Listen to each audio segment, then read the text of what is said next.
இந்த நிதியாண்டுல மட்டும் பார்த்தோம்னா ஜிஎஸ்டியா தமிழ்நாடு கலெக்ட் பண்ணி ஒன்றிய அரசு கொடுத்தது அப்படிங்கிறது 1,04,000 கோடி. டைரக்ட் டேக்ஸ், இந்த இன்கம் டேக்ஸ், கார்பரேட் டேக்ஸ்லாம் இருக்குல்ல, இன்னொரு 1,07,000 கோடி. அப்போ மொத்தமா 2,10,000 கோடிக்கு மேல ஒரே வருஷத்துல கடந்த 2022-23 நிதியாண்டுல தமிழ்நாடு வந்து வரியா ஒன்றிய அரசுக்கு கலெக்ட் பண்ணி கொடுத்துருக்கு. இப்படி பணத்தெல்லாம் எடுத்துட்டு ஆபத்துல கேட்டா அண்ணாமலை ஒரு பொய், தமிழிசை சவுந்தரராஜன் ஒரு பொய், நிர்மலா சீதாராமன் ஒரு பொய். தமிழ்நாட்டு மேல இவங்களுக்கு ஒரு வன்மம் இருக்கு. அது நிர்மலா சீதாராமனும் சரி, இந்த தினமலர் பத்திரிகையா இருக்கட்டும். 8 வருஷத்துல பிஜேபி வந்ததுக்கு அப்புறம் பார்த்தோம்னா 1,27,000 கோடி வந்து தமிழ்நாடு அரசுல இருந்து நிவாரண நிதியா ஒன்றிய அரசு கிட்ட கேட்டிருக்காங்க. ஒரு அட்லீஸ்ட் வந்து ஒரு 1,00,000 கோடி கொடுத்தாங்களா அப்படின்னு பார்த்தோம்னா இல்ல. சரி, ஒரு 75,000 கோடி கொடுத்தாங்களா அப்படின்னு பார்த்தோம்னா இல்ல. சரி, ஒரு 50,000 இல்ல. 25,000 கோடி அதுவும் இல்ல. 1,27,000 கோடி கேட்டதுல ஒன்றிய அரசாங்கத்துல இருந்து கொடுத்தது எவ்வளவுனா வெறும் 5,800 கோடி தான். 5% கூட கொடுக்கல. ஆமா.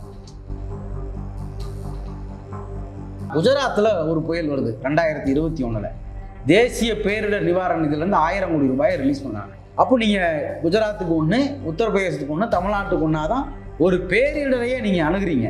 தமிழ்நாடு ஒவ்வொரு மாசமும் உங்களுக்கு 10,000 கோடி ரூபாய், 10,500 கோடி ரூபாய், 11,000 கோடி ரூபான்னு கொடுக்கும். வருஷம் முழுக்க கொடுக்குற பணத்துல ஒரு மாச பணத்தை கேட்டதுக்கு தான் தினமலர் வந்து பிச்சை எடுக்கிற கார்ட்டூன் போட்டிருக்காங்கன்னா அப்போ அவங்களுக்கு எவ்வளவு கொழுப்பு இருக்கணும்.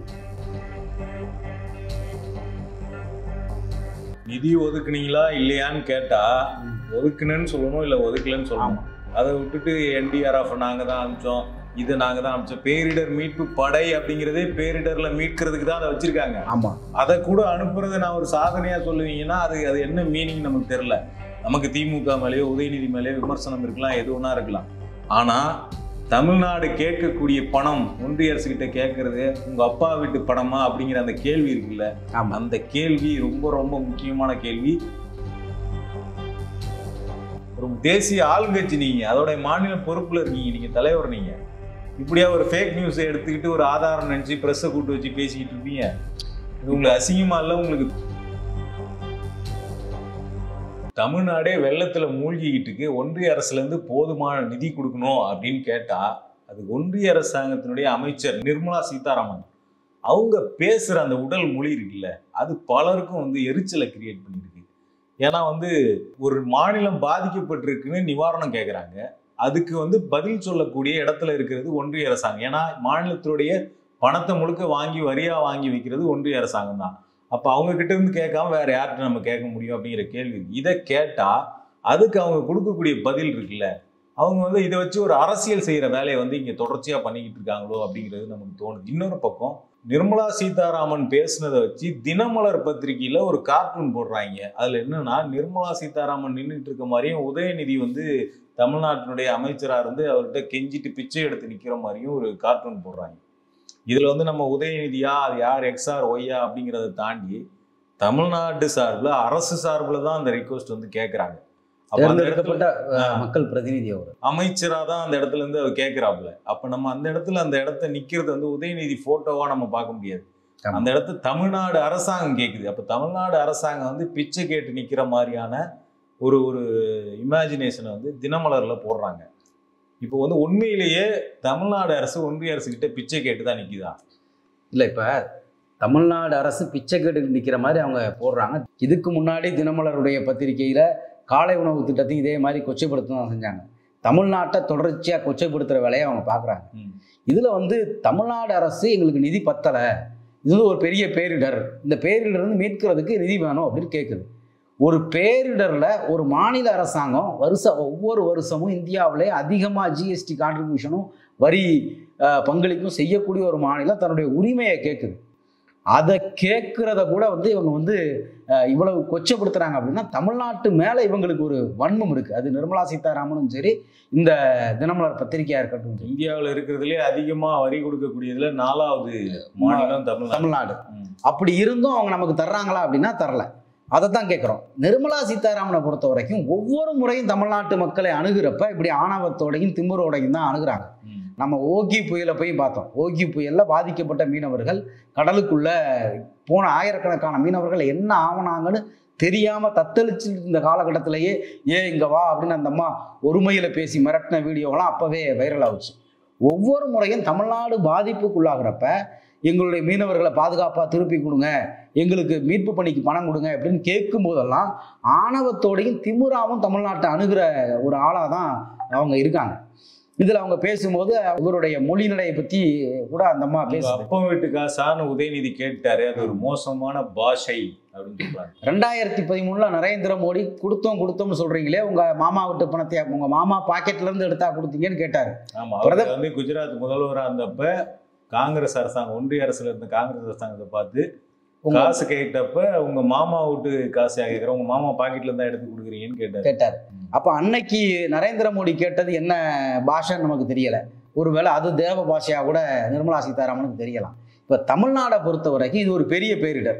இந்த பேரிடர்ல இப்பதான் ஒரு 3-4 மாவட்டம் வந்து ஒரு பேரிடரை சந்திக்குது. தமிழ்நாடு அரசு மீட்பு பணி நடத்துது, நிவாரண தொகை அறிவிக்கிறாங்க. அடுத்து அது முடிகிறதுக்குள்ள இன்னொரு பேரிடர். இப்பதான் கூடுதல் நிதி கேட்குறாங்க. தமிழ்நாடு முதலமைச்சர் போய் 12,362 கோடின்னு நினைக்கிறேன் கேட்டிருக்காரு. இதுக்கு தான் அவங்க வந்து அதை உடனடியாக எங்களால் தர முடியாது அப்படின்லாம் சொல்கிறாங்க. நாங்கள் 450 கோடி கொடுத்துட்டோம், 450 கோடி கொடுத்துட்டோம், 2 முறையாக கொடுத்துருக்குறோம் அப்படிங்கிறதெல்லாம் அவங்க திரும்ப சொல்கிறது. இந்த நிர்மலா சீதாராமன் பேட்டியில் ஒரு விஷயம் நமக்கு வெளியே தெரியுது. என்ன வருதுன்னா, அண்ணாமலை வந்து தமிழ்நாட்டில் சென்னைக்கு கொடுத்த இந்த 6,000 ரூபாய் மத்திய அரசாங்கம் தான் கொடுக்குது அப்படின்னு பேசிக்கிட்டே இருந்தார். ஒன்றிய அரசாங்கம் கொடுக்குது. பாஜக தரப்புலேருந்து 6,000 ரூபாயில் 6,000 ரூபாவில் 5,400 ரூபாய் ஒன்றிய அரசாங்கத்துடையது, 600 ரூபாய் தான் மாநில அரசாங்கம் கொடுக்குது அப்படின்னு சொன்னாங்க. ஆனால் நிர்மலா சீதாராமன்ட்ட அதை பற்றி பத்திரிகையாளர்கள் கேட்குறப்ப அந்த அம்மா வந்து கொடுக்குறாங்களா, அப்படியா, கொடுத்தா கொடுக்கட்டும் அப்படின்னு தான் பேசுகிறாங்களே தவிர நாங்கள் தான் அது கொடுத்தோம் அப்படின்னு எங்கேயுமே சொல்லலை. அப்போ பாஜக சார்பாக தமிழ்நாடு அரசாங்கம் கொடுக்குற 6,000 ரூபாயையும் கிளைம் பண்ணி ஒரு கேம்பெயினை பண்ணாங்க சென்னை, காஞ்சிபுரம், திருவள்ளூர் டிஸ்ட்ரிக்டில். அது ஒரு பொய் அப்படிங்கிறது இதில் தெளிவாக நமக்கு தெரிய வருது. இன்னொன்று, நாங்கள் கேட்ட உடனே கொடுக்கணுமா, நாங்கள் வந்து கணக்கெடுத்து தான் கொடுப்போம் அந்த தேசிய பேரிடர் நிவாரண நிதி அப்படின்னு இவங்க திரும்ப சொல்கிறாங்க. அதில் இந்த பாஷையை பற்றி பேசுகிறாங்கல்ல நிர்மலா சீதாராமன். ஆமாம், அவங்க அதை கேட்ட உடனே கொடுக்கணுமா, நாங்கள் என்ன ஏடிஎம் மிஷினா அப்படின்னு கேட்டாங்க.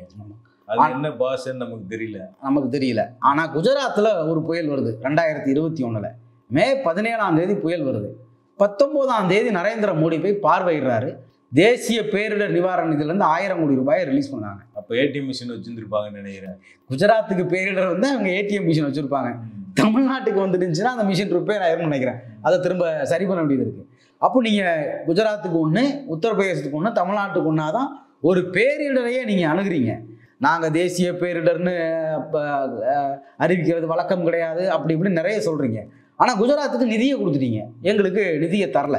இந்த 450 கோடி கொடுத்துட்டோம், 450 கோடி கொடுத்துட்டோம்னு சொல்கிறாங்க பார்த்தீங்களா. இது எல்லா வருஷமும் எல்லா மாநிலங்களுக்கும் கொடுக்குறது. இந்த வருஷத்தில் அக்டோபர் மாதமே நமக்கு 450 கோடி ரூபாய் ரிலீஸ் பண்ணுறாங்க. ஆனால் உத்தரப்பிரதேசத்துக்கு 812 கோடி ரூபாய் கொடுத்துருக்காங்க. அப்போ உத்தரப்பிரதேசத்துக்கு இந்த ஆண்டில் என்ன பேரிடர் பெருசாக வந்துச்சுன்னு நமக்கு தெரில. 812 கோடி கொடுக்குற அளவுக்கு. ஆனால் தமிழ்நாட்டுக்கு 450 கோடி கொடுத்தோம் அப்படிங்கிறது திரும்ப சொல்கிறாங்க. இது ஒவ்வொரு மாநிலத்துக்கும் ஒவ்வொரு வருஷமும் மாநில அரசாங்கத்துடைய பங்காக அங்கே வரக்கூடிய பேரிடர்கள், இந்த வறட்சி மாதிரி இந்த மாதிரியான நிவாரணங்களுக்கு கொடுக்கக்கூடிய நிதி. அதுலேயும் 25% வந்து மாநில அரசாங்கத்தோட ஷேர் இருக்கு. அதை கொடுத்ததை தான் இவங்க திரும்ப கொடுத்துட்டோம்னு சொல்கிறாங்க. இப்போ தமிழ்நாடு அரசு கேட்குறது இது ஒரு பெரிய பேரிடர். ஏற்கனவே நாங்கள் 4 மாவட்டம் மூழ்கி காப்பாற்றப்பட்டு வந்திருக்கோம். அடுத்து இப்போ ஒரு 2 மாவட்டம் முழுமையா மூழ்கி இருக்கு. ஸோ ஜென்ரலான பேரிடர் ஃபண்டு நாங்க கேட்கல. இந்த மழை வெள்ளத்துக்குன்னு ஸ்பெஷலா எங்களுக்கு இவ்வளவு லாஸ் ஆயிருக்கு, அதை ஈடு கட்டுற மாதிரி ஒரு பணத்தை கொடுங்க, அப்பதான் எங்களால மக்களை மீட்க முடியும்னு சொல்றாங்க. இவங்க சொல்ற தமிழ்நாட்டுக்கு 450 கோடி கொடுத்துட்டோம்னு சொல்றாங்களே, இதுல எந்தெந்த மாநிலத்துக்கு எவ்வளவு கொடுத்துருக்காங்கன்னு நான் சொல்றேன் பாருங்க. குஜராத்துக்கு 1140 கோடி ரூபாய் கொடுத்துருக்காங்க. மகாராஷ்டிராவுக்கு 1420.80 கோடி ரூபாய் கொடுத்துட்டாங்க. அதே மாதிரி ஒடிசாவுக்கு 770 கோடி ரூபாய் கொடுத்துருக்காங்க. இதெல்லாம் அக்டோபர் மாதத்தில் முன்னாடியே கொடுக்கப்பட்டது. இப்படி எல்லா மாநிலங்களுக்கும் கொடுத்துருக்கக்கூடிய நிதியை தான் தமிழ்நாட்டுக்கும் கொடுத்துருக்காங்க.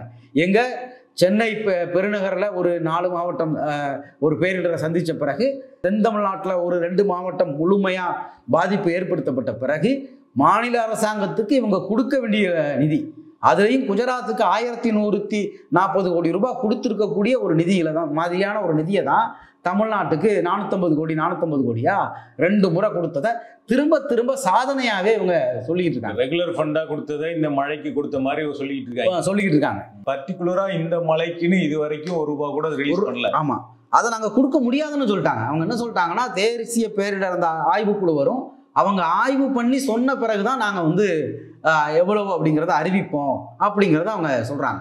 அப்போ நமக்கு என்ன தெளிவா என்ன தெரிய வருதுன்னா, இங்க ஒரு தத்தளிப்புல இருக்காங்க, வாழ்வாதாரம் பாதிக்கப்பட்டிருக்கு, முடக்கப்பட்டிருக்கு. இவங்க ஆய்வுலாம் பண்ணி முடிச்சு ஒரு 3 மாசம் கழிச்சு ஒரு தொகையை சொல்லுவாங்க.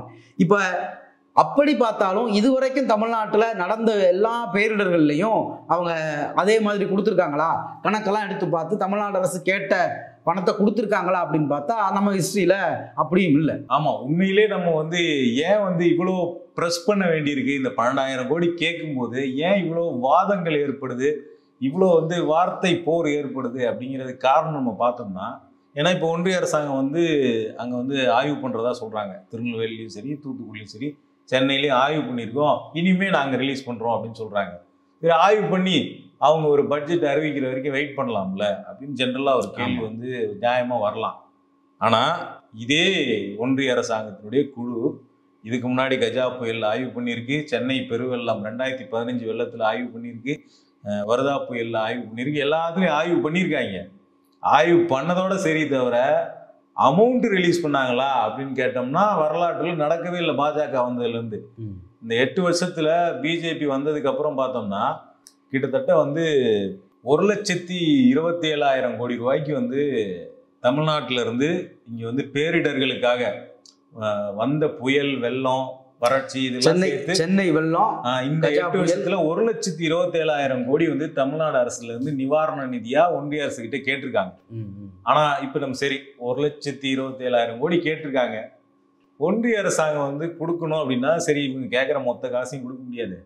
சரி, ஒரு அட்லீஸ்ட் ஒரு 1,00,000 கோடி கொடுத்தாங்களா அப்படின்னு பார்த்தோம்னா இல்லை. சரி, ஒரு 75,000 கோடி கொடுத்தாங்களா அப்படின்னு பார்த்தோம்னா இல்லை. சரி, ஒரு 50,000 இல்லை, 25,000 கோடி அதுவும் இல்லை. 1,27,000 கோடி கேட்டதுல ஒன்றிய அரசாங்கத்திலிருந்து கொடுத்தது எவ்வளோனா வெறும் 5,800 கோடி தான். 1,27,000 எங்க இருக்குது, 5,000 எங்க இருக்கு, 5% கூட கொடுக்கல. ஆமா, ஒரு அமௌண்ட் நம்ம கேட்குறோம்னா அதுல இருந்து ஒரு நெகோசியேஷன்ங்கிற பேர்ல ஒரு 10% கம்மி பண்ணலாம், இல்ல 20%, 10,000 கோடியாவது கொடுத்துருக்கலாம். 5% 95% நெகோசியேட் பண்ண முடியும்.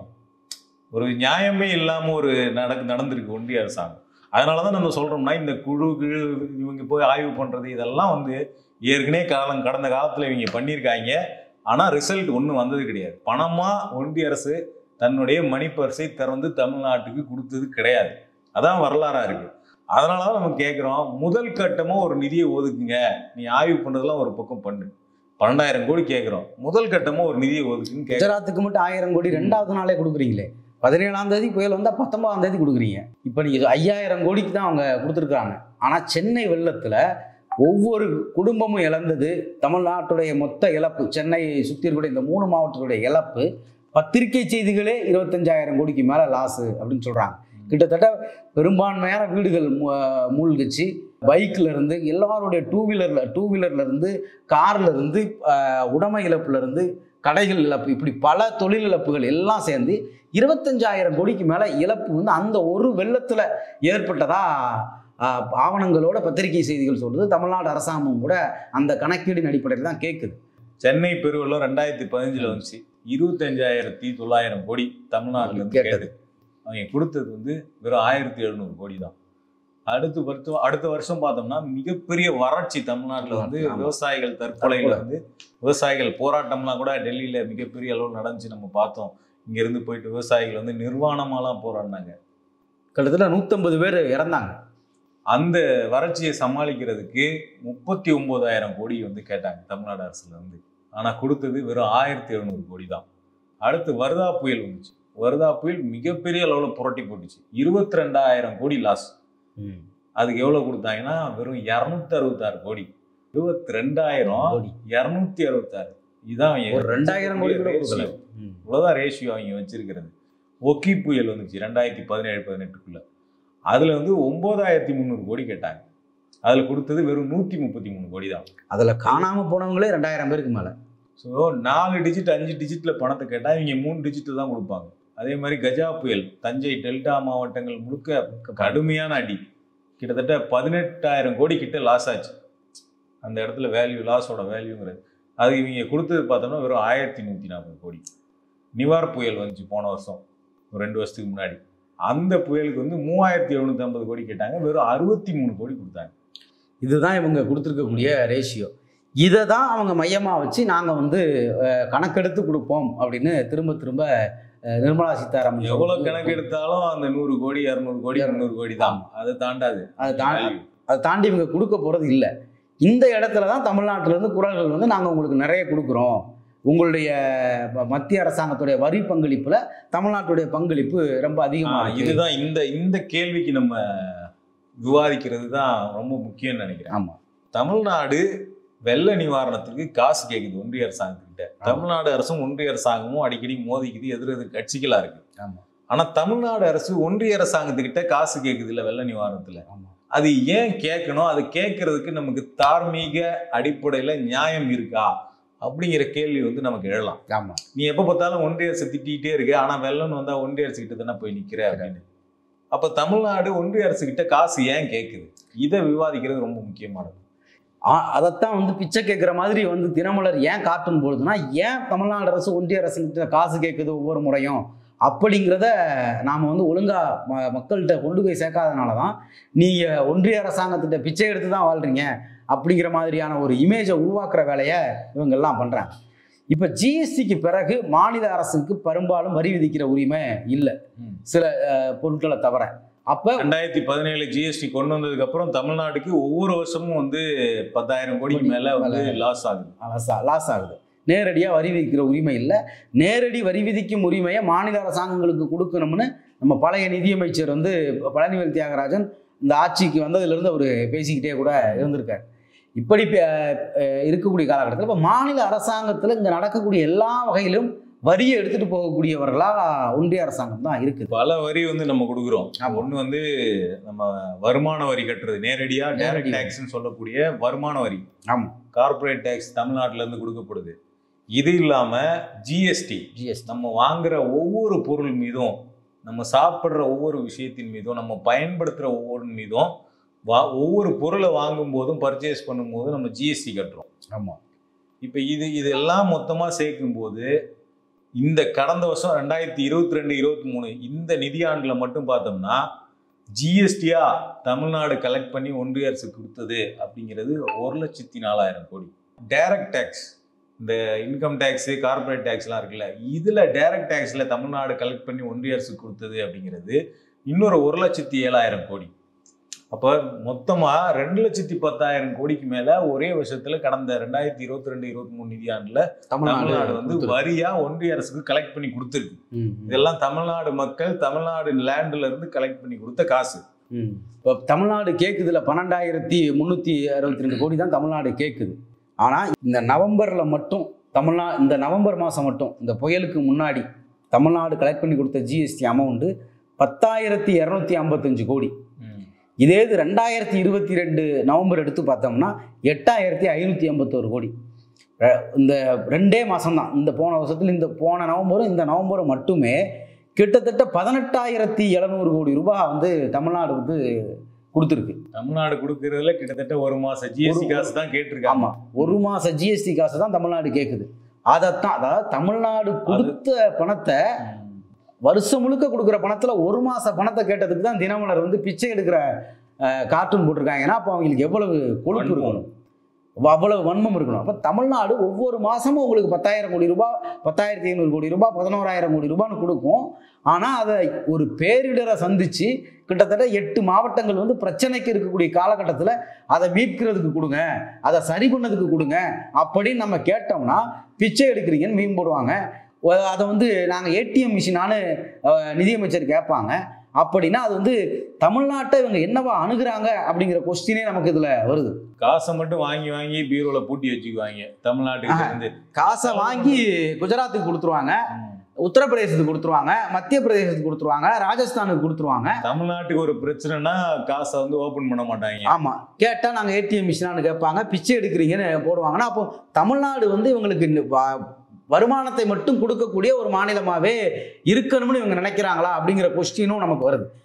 இந்த தமிழ்நாட்டுக்கு 450 கோடி கொடுத்தோங்க அப்படின்னு சொல்லக்கூடிய காலகட்டத்தில் அவங்க மத்திய பிரதேசத்துக்கு, ராஜஸ்தானுக்கு எல்லாருக்குமே தமிழ்நாட்டை விட அதிகமாக கொடுத்துருக்காங்க இந்த அக்டோபர் 6ஆம் தேதி வரைக்கும்.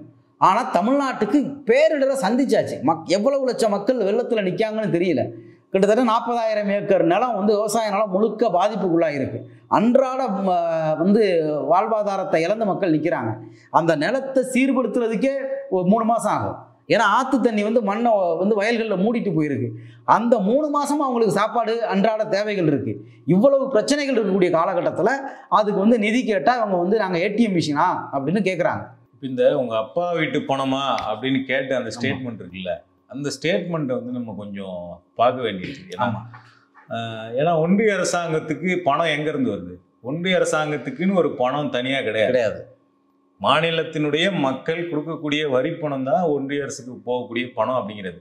அப்போ வரி பணமாக எல்லா மாநிலமும், தமிழ்நாடாக இருக்கலாம், கேரளாவாக இருக்கலாம், கர்நாடகாவாக இருக்கலாம், எல்லா மாநிலமும் அவங்களால முடிஞ்ச அளவுக்கு அவங்க மக்கள்கிட்ட வரி பணத்தை கலெக்ட் பண்ணி ஒன்றிய அரசு கொடுக்குறாங்க. இது இல்லாமல் ஒன்றிய அரசு சில நேரடி டேக்ஸை போட்டு மக்கள்கிட்ட கலெக்ட் பண்ணுது, தமிழ்நாட்டு மக்கள்கிட்டையும் கலெக்ட் பண்ணுது. இப்போ இதையெல்லாம் வச்சு தான் ஒன்றிய அரசு ஏன் பணம் நான் உங்களுக்கு கொடுக்குறேன்னு ஏதோ சேவை செய்கிற மாதிரி சொல்லிட்டு இருக்காங்க. ஆனால் இதெல்லாம் மாநிலத்தினுடைய மக்கள், அந்த மாநில அரசுகள் கலெக்ட் பண்ணி கொடுக்கக்கூடிய பணமாக இருக்குது.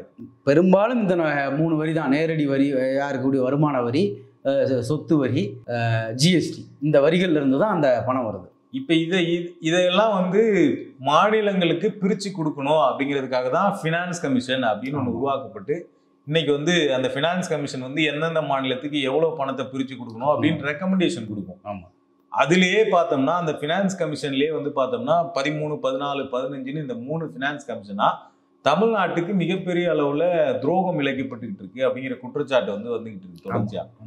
ஏன்னா வந்து மக்கள் தொகை அடிப்படையில் காசை பிரிப்பேன் அப்படின்னு சொல்றது ஒரு பக்கம். அப்படி மக்கள் தொகை அடிப்படையில் பிரிப்புனா தமிழ்நாடு மக்கள் தொகையை 1970க்கு அப்புறம் கடுமையாக வந்து இந்த குடும்ப கட்டுப்பாடு திட்டத்தை வந்து ரொம்ப சக்சஸ்ஃபுல்லாக இம்ப்ளிமெண்ட் பண்ணி மத்திய அரசாங்கம் சொன்ன திட்டத்தை ரொம்ப வெற்றிகரமா இம்ப்ளிமெண்ட் பண்ணி மக்கள் தொகை பிறப்பு விகிதத்தை கட்டுப்படுத்தி இருக்கு தமிழ்நாடு. இந்தியாவுக்காக தமிழ்நாடு தண்டிக்கப்படுது. இந்தியாவுடைய ஒரு மிகப்பெரிய பிரச்சனையா மக்கள் தொகை பெருக்கம் இருக்குது. இந்தியாவில் இருக்கக்கூடிய பல்வேறு பிரச்சனைகளுக்கு இதுதான் காரணம் அப்படிங்கிற பிரச்சாரம் ரொம்ப நாளாகவே எடுக்கப்பட்டு, இந்தியாவுடைய வளர்ச்சி இருக்கணும்னா மக்கள் தொகை கட்டுப்பாட்டுக்குள்ளே கொண்டு வரணும் அப்படின்னு இவங்க ஒரு திட்டமிழ் போட்டு அந்த திட்டத்துக்கு தமிழ்நாடு ஒத்துழைச்சிருக்கு. அப்படி ஒத்துழைச்சதுனால தண்டிக்கப்படுது. இப்போ அதே ஃபைனான்ஸ் கமிஷனில் இன்னொன்று சொல்கிறாங்க, காடுகள் இருக்கிற அளவுக்கு வந்து அதுக்கு ஒரு விதிவிலக்கு கொடுக்குறாங்க. இப்போ தமிழ்நாடு வந்து தொழில் வளர்ச்சிக்கு காடுகளை இழந்துருக்கு. இன்னைக்கு தமிழ்நாட்டுடைய பெரிய மலைக்காடுகள் எல்லாம் தேயிலை தோட்டங்கள் இருக்குது, வேறு சில நிறுவனங்களை அமைச்சிருக்காங்க. தமிழ்நாடு இந்த நாட்டுடைய தொழில் வளர்ச்சிக்காக, இந்த நாட்டுடைய பெரும் முதலாளிகளுக்காக தமிழ்நாட்டுடைய காட்டு வளம் வந்து இழக்கப்பட்டிருக்கு. அப்போ இந்த தொழில் வளர்ச்சிக்காக தமிழ்நாடு தன்னுடைய வளத்தை இழந்திருக்கு. அதுக்காகவும் சேர்த்து தண்டிக்கப்படுது. இந்த நாட்டுடைய தொழில் வளர்ச்சிங்கிற பேரில் இந்த நாட்டுடைய கார்பரேட்டுகளுக்கு தமிழ்நாட்டுடைய காடுகள் தாரை வார்க்கப்பட்டுச்சு. அதுக்காக தமிழ்நாடு வந்து தன்னுடைய இன்னைக்கு கிடைக்கக்கூடிய நிதி பங்களிப்பு இழக்குது. இந்த நாட்டுடைய பிரச்சனையாக மக்கள் தொகை சொல்லப்பட்டுச்சு. காமராஜர் படத்தில் கூட, அந்த வாழ்க்கை வரலாற்று படத்தில் கூட அந்த கலெக்டரை மீட் பண்ணுறப்ப பிளானிங் ஃபேமிலியான அவர் கேட்பார். அந்த குடும்ப கட்டுப்பாடு திட்டம் அப்படிங்கிறது அவ்வளவு பெரிய கேம்பெயினாக தமிழ்நாட்டில் எடுக்கப்பட்டு தான் அது இன்னைக்கு மக்கள் தொகை குறைப்பில் இருக்குது. இதுக்கு தமிழ்நாட்டுடைய நிதியையும் குறைப்பாங்க, எம்பிக்களுடைய எண்ணிக்கையும் குறைக்கிறதுக்கு வர்றாங்க. ஆக இந்த நாட்டில் சொல்லப்பட்டவற்றை பின்பற்றியதற்காக அவங்க வந்து திரும்ப நம்மளை வந்து தண்டிக்கிறாங்க அப்படிங்கிறது தான் இதில் இன்னொரு உண்மையாக இருக்குது. ஸோ இப்படியெல்லாம் பிரித்து இப்படியெல்லாம் குறைச்சி தான் தமிழ்நாடு ₹1 கொடுத்ததுன்னா நமக்கு ரிட்டர்ன் வரக்கூடியதுங்கிறது வெறும் 29 பைசா. இதுதான் வந்து இன்னைக்கு பெரிய டிபேட் இருக்கு. ஸோ வந்து நம்ம ஒரு ₹100 கொடுக்குறோம் அப்படின்னு ஒருத்தர் வந்து நம்ம குடும்பத்தை வந்து மேனேஜ் பண்ணுறேன்னு சொல்கிறாரு. நான் மேனேஜ் பண்ணிக்கிறேன்ப்பா அப்படின்னு. அவருக்கு நம்ம என்ன பண்ணுறோம், ₹100 கொடுக்குறோம். அவர் அந்த ₹100 திருப்பி நமக்கு செலவு பண்ணுவார். அட்லீஸ்ட் அதில் நமக்கு தேவையானச்சாவது அவர் கொடுப்பாரு, நமக்கு தேவையானதெல்லாம் செஞ்சு கொடுப்பாரு அப்படிங்கிற நம்பிக்கையில் தான் நம்ம என்ன பண்ணுறோம்னா அந்த ₹100 அவர்கிட்ட கொடுக்குறோம். அவர் என்ன பண்ணுறாருன்னா அதை வச்சுக்கிட்டு 29 ரூபாயை மட்டும் நமக்கு கொடுத்துட்டு மீதி 71 ரூபா பணத்தை வந்து வேற ஆட்களுக்கு செலவு பண்றேன். அவருக்கு தேவையான ஆட்கள் அவர் எங்கெங்கெல்லாம் வந்து அவர் ஓட்டு வாங்கணுமோ, அவர் எங்கெங்கெல்லாம் மெஜாரிட்டியா இருக்காரோ அங்க நான் செலவு பண்ணிக்கிறேன் அப்படின்னு சொல்றாப்புல. தமிழ்நாட்டுக்கு 29 ரூபாய் 100 ரூபாயில கொடுத்துட்டு உத்தரப்பிரதேசத்துக்கு 273 ரூபாய் கொடுக்குறாரு. ஸோ இது ஒரு பக்கம். இதுவே நம்ம கேட்க வேண்டிய கேள்வியா இருக்கு. ஆமா, 100 ரூபா நான் கொடுத்தேன்னா எனக்கு நீ போதுமான அளவுக்கு கொடுன்னு. இது ஒரு பக்கம் இருந்தாலும் இன்னைக்கு நான் பாதிக்கப்பட்டு நோய்வாய்ப்பட்டு கிடக்குறேன். ஆமா, நான் கொடுத்த காசுல எனக்கு ஒரு அமௌண்ட்டை கொடு, என் நோயை நான் சரி பண்றதுக்கு கொடு, எனக்கு ஹாஸ்பிட்டல் பில்லு கொடுன்னு கேட்குறேன். தமிழ்நாடு அந்த நிலைமையில தான் இன்னைக்கு இருக்குது. நான் தான் கொடுத்த உனக்கு 100 ரூபாயே, 29 ரூபா எனக்கு கொடுத்த மீதி 71 ரூபா என் காசு உங்ககிட்ட இருக்கு, நான் ஹாஸ்பிட்டல்ல படுத்துட்டு இருக்கேன், என் பில்லை கட்டுறதுக்கு காசு கொடுன்னு கேட்டா நான் வந்து பிச்சை கேட்குற மாதிரி என்ன அணுகிறது இருக்குல்ல. இது வந்து மக்களுக்கு வந்து வரி பத்தின புரிதல் இல்லாததுனால எப்படி ஒன்னா வார்த்தை விளையாட்டு நடத்திடலாம் அப்படின்னு ஒன்றிய அரசாங்கமும் நிர்மலா சீதாராமன் நினைக்கிறாங்க. இன்னைக்கு பேசும்போது அண்ணாமலை வந்து ட்விட்டர்ல பேசுறாரு, இதுவே பொய், இந்த தமிழ்நாடு வஞ்சிக்கப்படுதுன்னு சொல்றதே.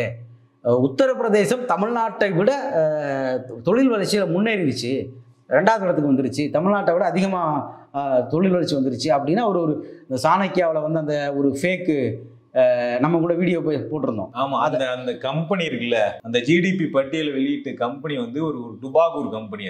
இது எந்த இதாலும் அங்கீகரிக்கப்படாத ஒரு கம்பெனி, ஒரு டுபாகூர் கம்பெனி.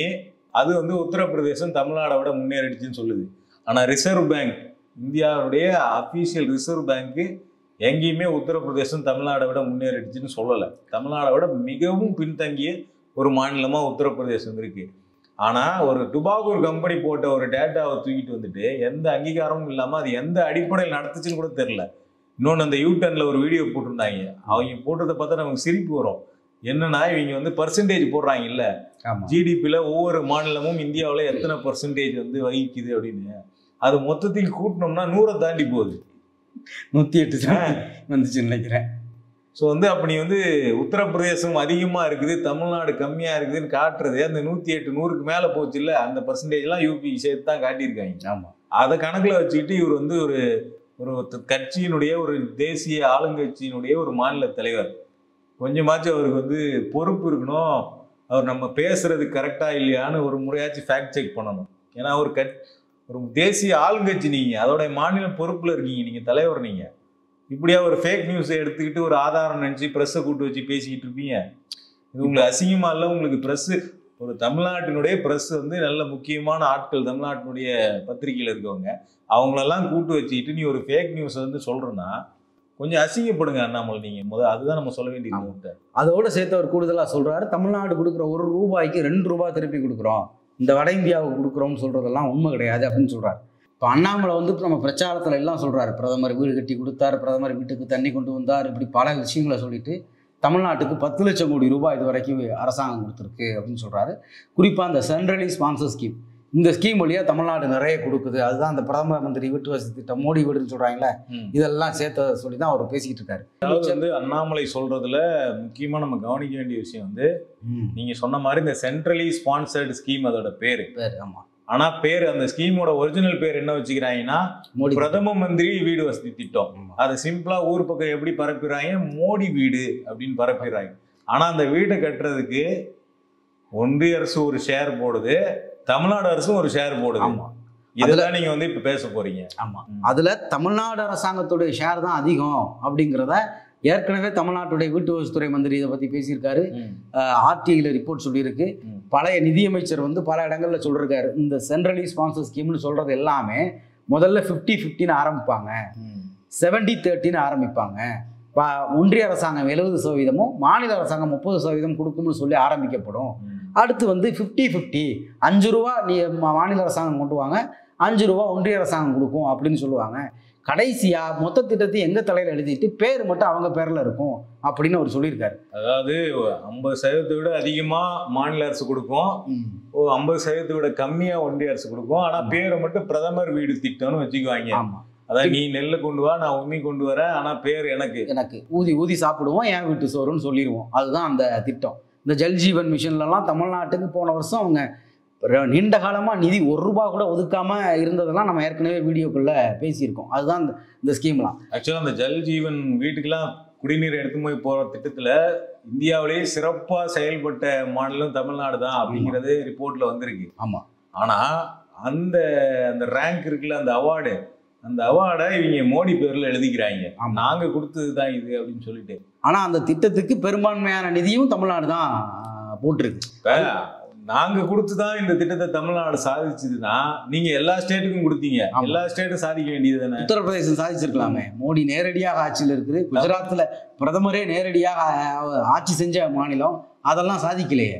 தமிழ்நாட்டில் ஏற்கனவே கிராமப்புற கட்டமைப்புகள் உள்ளாட்சி கட்டமைப்புகள் வலுவாகவும் இருந்ததுனால தமிழ்நாடு அரசுக்கு அதுல பணம் போடுற விருப்பம் இருந்து தமிழ்நாடு அரசுல அதுல பணம் போட்டிருக்கு, செலவு பண்ணியிருக்கு. ஆமா, பெரிய அளவில் கிட்டத்தட்ட 900 கோடிக்கு மேல அதுல கூடுதலாக தமிழ்நாடு அரசு செலவு பண்ணியிருக்கு. அதனாலதான் அது சக்சஸ் ஆகும். இந்த கேம்பெயின்லாம் எடுத்து பார்க்குறப்ப உத்தரப்பிரதேசம் வளர்ச்சி அடைஞ்சிருக்கு, 2வது இடத்துக்கு வந்துருச்சு அப்படின்லாம் பேசுனதெல்லாம் பற்றி நம்ம பேசணும். உத்தரப்பிரதேசத்தை விட தமிழ்நாட்டுக்கு அதிகமாக கொடுக்குறோம், 1 ரூபா கொடுத்தா 2 ரூபா கொடுக்குறோம் அப்படின்லாம் இன்னைக்கு அண்ணாமலை வந்து பேசியிருக்காரு. ஆனால் உண்மைன்னு எடுத்து பார்க்குறப்ப இந்த 2017 நாம் எடுத்து பார்த்தோம் அப்படின்னா ஒவ்வொரு வருஷமும் தமிழ்நாட்டுக்கு கொடுக்குறத விட உத்தரப்பிரதேசத்துக்கு பல மடங்கு அதிகமாக கொடுக்குறாங்க. இந்த 2017-18 அந்த நிதியாண்டு நம்ம எடுத்து பார்க்குறோம் அப்படின்னா மொத்தமாக அவங்க தமிழ்நாட்டுக்கு இந்த centrally sponsor scheme, other scheme, இந்த வேறு ஸ்கீம் வழியாக மாநில அரசாங்கத்துக்கு பணம் கொடுக்கறது, இப்படி மொத்தமாக தமிழ்நாட்டுக்கு அந்த நிதியாண்டு முழுக்க ஒன்றிய அரசாங்கம் கொடுத்தது என்ன அப்படின்னா, இதுவும் ஒன்றிய அரசாங்கமே வெளியிட்ட தகவல் தான், நாம் ஒன்றும் வேற எங்கேருந்தும் எடுக்கலை. ஒன்றிய அரசாங்கமே பாராளுமன்றத்தை வெளியிட்ட தகவல் தான். தமிழ்நாட்டுக்கு மொத்தமாக அந்த நிதியாண்டில் கொடுத்தது 26,865.72 கோடி மட்டும்தான். ஆனால் உத்தரப்பிரதேசத்துக்கு கொடுத்தது 60,150.06 கோடி. அதுக்கு அடுத்த நிதியாண்டு எடுத்து பார்த்தோம்னா தமிழ்நாட்டுக்கு போன நிதியாண்டை விட கூடுதலாக கொடுக்குறாங்க. 40,760.92 கோடி 18-19. ஆனால் உத்தரப்பிரதேசத்துக்கு கொடுத்தது 70,441 கோடி. அதாவது தமிழ்நாட்டுக்கு உத்தரப்பிரதேசத்துக்கு எப்போவுமே 60,000 கோடி 70,000 கோடி, தமிழ்நாட்டுக்கு 26,000 கோடி 40,000 கோடி. இந்த 40,000 கோடி கொடுத்தா கூட 30,000 கோடி எக்ஸ்ட்ரா உத்தரப்பிரதேசத்துக்கு போயிடும். ஆனால் அண்ணாமலை என்ன பண்ணுவார்னா, இங்கே உட்காந்து யூபியை விட தமிழ்நாட்டுக்கு நாங்கள் அதிகமாக அரசு கொடுக்குது, மோடி கொடுக்குறாரு அப்படின்னு கதை விட்டுக்கிட்டு இருப்பாரு. 2021-22 நிதியாண்டு இருக்கு பார்த்தீங்களா, அந்த நிதியாண்டுல தமிழ்நாட்டுக்கு 74,350.97 கோடி கொடுக்குறாங்க. என்னப்பா தமிழ்நாட்டுக்கு திடீர்னு 70,000 கோடி கொடுத்துருக்காங்க அப்படின்னு நம்ம அடுத்து உத்தரப்பிரதேசத்தை போய் பார்த்தோம்னா அங்கே 1,17,000 கோடி கொடுக்குறாங்க. 1,17,790 கோடி கொடுக்குறாங்க. தமிழ்நாட்டுக்கு கொடுக்கறத விட எப்போவுமே 30,000, 40,000, 50,000 கோடி அதிகமாக தான் உத்தரப்பிரதேசத்துக்கு கொடுக்குறாங்க. ஆனால் இவர் நம்மகிட்ட இப்படி சொல்றாரு. இந்த பேரிடர் காலத்திலே பார்க்குறோமே, இந்த அக்டோபர் வரைக்கும் உத்தரப்பிரதேசத்துக்கு 812 கோடி ரூபாய் கொடுத்துருக்கீங்க, தமிழ்நாட்டுக்கு 450 கோடி ரூபாய் கொடுத்துருக்கீங்க. அடுத்து ஒரு 450 கோடி ரூபாய், மொத்தமே கிட்டத்தட்ட 8 மாவட்டம் வெள்ளத்தில் மூழ்கின பிறகு நீங்கள் தமிழ்நாட்டுக்கு மாநில பேரிடர் நிவாரண நிதியிலிருந்தே 900 கோடி தான் கொடுத்துருக்கீங்க. ஆனால் உத்தரப்பிரதேசத்துக்கு 10வது மாதத்துல கிட்டத்தட்ட ஏப்ரல்லேருந்து ஆரம்பிக்கக்கூடிய நிதியாண்டுன்னு பார்த்தா ஒரு 6 மாதத்துலேயே 812 கோடி ரூபாய் கொடுத்துட்டீங்க. குஜராத்துக்கு 1,100 கோடி ரூபாய் கொடுத்துட்டீங்க. ஆனால் தமிழ்நாடு கிட்டத்தட்ட ஒரு 8 மாவட்டம் 2 பகுதி முழுமையாக மூழ்கி நின்றுமே நீங்கள் வந்து ஏடிஎம் மிஷினான்னு கேட்குறீங்க, பிச்சை எடுக்கிறதா பத்திரிக்கை போடுது. ஆனால் தமிழ்நாடு வந்து இந்தியாவுக்கு வெறும் பணத்தை மட்டுமே சம்பாதிச்சு கொடுக்கக்கூடிய ஒரு மாநிலமாக, இந்தியாவுடைய ஏடிஎம்மாக தான் ஒன்றிய அரசாங்கம் அவங்களுடைய ஏடிஎம்மாக தான் தமிழ்நாட்டை பயன்படுத்திக்கிறாங்க. ஒவ்வொரு மாதமும் 10,000 கோடி ரூபாய் ஜிஎஸ்டி காசு வந்துடும். ஒவ்வொரு வருஷமும் இன்கம் டேக்ஸ், அந்த டைரக்ட் டேக்ஸில் 1,00,000 கோடி வந்துடும். இப்படி பணத்தெல்லாம் எடுத்துட்டு ஆபத்தில் கேட்டால் அண்ணாமலை ஒரு பொய், தமிழிசை சவுந்தரராஜன் ஒரு பொய், நிர்மலா சீதாராமன் ஒரு பொய், ஆளாளுக்கு ஒவ்வொரு பொய்யா சொல்லிக்கிட்டு இருக்காங்க. கொடுத்த காசை கேட்கும்போது அதில் வெளிப்படுற உடல் மொழி இருக்குல்ல, ஏதோ நம்ம வந்து கடன் வாங்குறதுக்காக போய் நிற்கிற மாதிரி. கடன் வாங்குறவங்ககிட்ட போய் நிற்கிறவங்க கூட இவ்வளவு மோசமாக நடந்துக்க மாட்டாங்க. இல்லைப்பா போப்பா அப்படின்னு சொல்லுவாங்க. இவங்க அப்படியே கொந்தளிக்கிறாங்க. தமிழ்நாடுனாலே அந்த அம்மா வந்து கொந்தளிச்சிரும். அது ஓகியிலனாலும் சரி, இப்போனாலும் சரி. இப்போ அதில் இன்னொன்று சொல்கிறாங்க, வானிலை ஆய்வு மையம் கணித்து சொல்லிருச்சு, எங்களுடைய விமானப்படை, தரைப்படை, கப்பல் படை எல்லாம் இறங்கி தான் மீட்டுச்சு அப்படின்லாம் அவங்க சொல்கிறாங்க. இவங்க விமானப்படை, கப்பல் படையெல்லாம் எப்படி மீட்கும் அப்படிங்கிறத நம்ம ஓகியிலே பார்த்தோம். கடைசி வரைக்கும் கடலோர காவல் படை போகிற 200 மீட்டர்லேயே தேடிட்டு இருந்தாங்களே தவிர, மீனவர்கள் 10 நாள் கழிச்சு நீச்சல் அடித்து கரைக்கு வர்ற வரைக்கும் இவங்க வந்து யாரையுமே தேடி கண்டுபிடிச்சி கூட்டிகிட்டே வரல. இவங்களா தேடி கண்டுபிடிச்சி ஒரு 10 பேரை கூட்டிகிட்டு வந்தாங்களா அப்படின்னா அது ஓகியிலே நடக்கலை. அதாவது நிதி ஒதுக்குனீங்களா இல்லையான்னு கேட்டால் ஒதுக்குனேன்னு சொல்லணும், இல்லை ஒதுக்கலன்னு சொல்லணும். அதை விட்டுட்டு என்டிஆர்எஃப் நாங்கள் தான் அனுப்பிச்சோம், இதை நாங்க தான் அமைச்சோம். பேரிடர் மீட்பு படை அப்படிங்கிறதே பேரிடர்ல மீட்கிறதுக்கு தான் அதை வச்சிருக்காங்க. ஆமா, அதை கூட அனுப்புறதை நான் ஒரு சாதனையா சொல்லுவீங்கன்னா அது என்ன மீனிங் நமக்கு தெரியல. பேரிடர்ல மீட்கிறதுக்காக தான் பேரிடர் மீட்பு படைன்னு ஒன்று உருவாக்கி வச்சிருக்கு. அதோட ரோலே அங்க போய் மீட்கிறது தான். அதை அனுப்பிச்சு வச்சதை வந்து ஒரு சாதனையா நீங்க சொல்லிட்டு இருக்கீங்க. அப்ப தமிழ்நாடு கவர்மெண்ட் வந்து நாங்க போலீஸ் அமிச்சோம் இங்க அமிச்சோம் ஒவ்வொன்னு சொல்லிட்டு இருக்க முடியுமா? ஸ்கூலுக்கு டீச்சர் வர்றாங்க அப்படிங்கிறது. ஆமா, ஸ்கூலுக்கு டீச்சர் வர்றாங்க, அது ஒரு சாதனையா? டீச்சர் வேலை அதுதான். அதே மாதிரி தான் பேரிடர் மீட்பு முழுக்க போலீஸ் இங்க வேலை பார்த்தாங்க. அப்ப போலீஸ் நாங்க அமிச்சோம் தமிழ்நாடு சொல்லிட்டு இருக்க முடியும்? மின்சார ஊழியர்கள் சரிஞ்சு கிடக்கிறதுலே வேலை பார்த்துக்கிட்டு இருந்தாங்க. சரி பண்ணி வேலை பார்க்கலனா தான் பேரிடர் மீட்பு படை ஏன் வேலை பார்க்கலன்னு கேட்கணும். ஏன்னா வேலை பார்க்கறது அவங்களோட கடமை. அதை அனுப்பிச்சு சாதனை கிடையாது. காசு கொடுத்தீங்களான்னு கேட்டா காசு கொடுத்தீங்களா இல்லையான்னு பதில் சொல்லுங்க. அதை விட்டுட்டு இதெல்லாம் பேசக்கூடாது.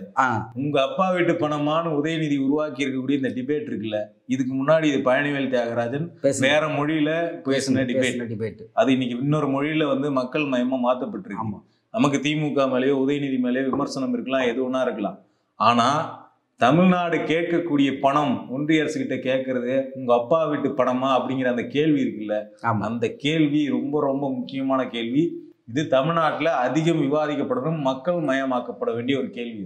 இது வந்து மக்கள் மயப்படுத்த வேண்டிய கட்டாயம் நமக்கு ஏன் ஏற்படுதுன்னா, 2 நாளைக்கு முன்னாடி இந்த விஷயம் தொடர்பாகவே ஒரு விவாதம் நடக்குது ஒரு தொலைக்காட்சியில்.